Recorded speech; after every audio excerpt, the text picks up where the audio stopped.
Joseph went and told Pharaoh, "My father and brothers, with their flocks and herds and everything they own, have come from the land of Canaan and are now in." He chose 5 of his brothers and presented them before Pharaoh. Pharaoh asked the brothers, "What is your occupation?" "Your servants are shepherds," they replied to Pharaoh, "just as our fathers were." They also said to him, "We have come to live there a while because the famine is severe in Canaan, and your servants' flocks have no pasture. So now please let your servants settle in Goshen." Pharaoh said to Joseph, "Your father and your brothers have come to you, and the land of Egypt is before you. Settle your father and your brothers in the best part of the land. Let them live in Goshen, and if you know of any among them with special ability, put them in charge over my over livestock." And Joseph brought his father Jacob in and presented him before Pharaoh. After Jacob blessed Pharaoh, Pharaoh asked him, "How old are you?"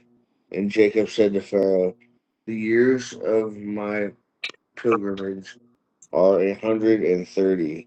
My years have been few and difficult, and they do not equal the years of the pilgrimage of my father."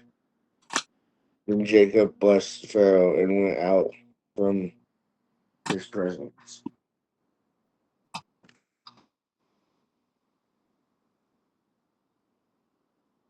Oh.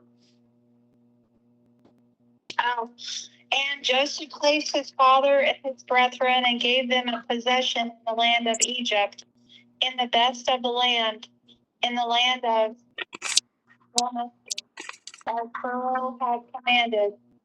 And Joseph nourished his father and his brethren and all his father's household with bread according to their families.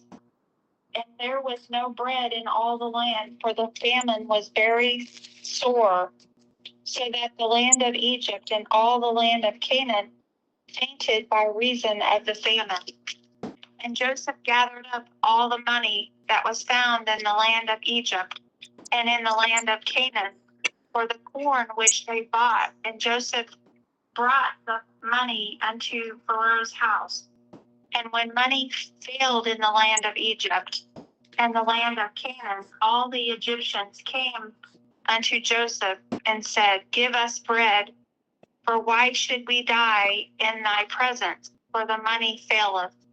And Joseph said, "Give your cattle, and I will give you for your cattle if money fail." And they brought their cattle unto Joseph, and Joseph gave them bread in exchange for horses, and for flocks, and for the cattle of the herds, and for the asses. And he fed them with bread for all their cattle for that year.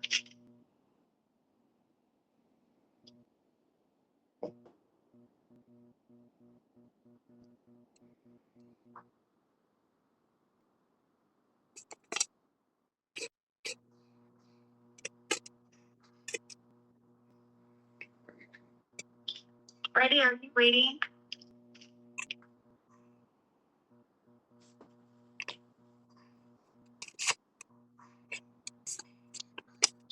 When that year was ended, they came unto him the second year, and said unto him, We will not hide from my lord how that our money is spent. My lord also hath our herds of cattle. There is not aught left in the sight of my lord, but our bodies and our lands. Wherefore shall we die before thine eyes, both we and our land? Buy us and our land for bread, and we and our land will be servants unto Pharaoh, and give us seed that we may live and not die, that the land became Pharaoh's. And for the people he removed them to cities from one end of the borders of Egypt, even to the other ends thereof. Only the land of the priests brought he not, for the priests had a portion assigned them of Pharaoh, and did eat their portion which Pharaoh gave them. Wherefore they sold not their land.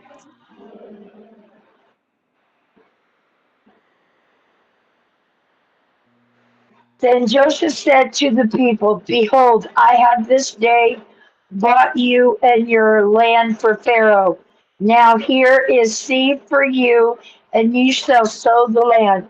And at the harvest you shall give a fifth to Pharaoh, and 4 fish shall be your own, as seed for the field, and as food for yourself and your household, and as food for your little ones.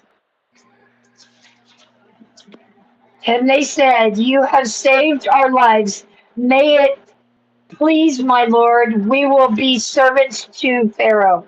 So Joseph made it a statute concerning the land of Egypt, and it stands to this day that Pharaoh should have the fifth, and the land of the priests alone did not become Pharaoh's.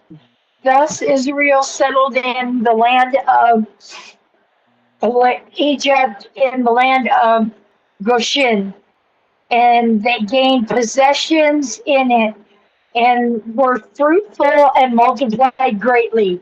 And Jacob lived in the land of Egypt 17 years. So the day of Jacob, the year of his life, were 147 years. And when the time drew near that Israel must die, he called his son Joseph and said to him, if now I have found favor in your sight, put your hand under my thigh and promise to deal kindly and truly with me. Do not bury me in Egypt, but let me lie with my fathers. Carry me out of Egypt and bury me in their burying place. He answered, I will do as you have said. And he said, swear to me. And he swore to him, and Israel bowed himself upon the head of his bed.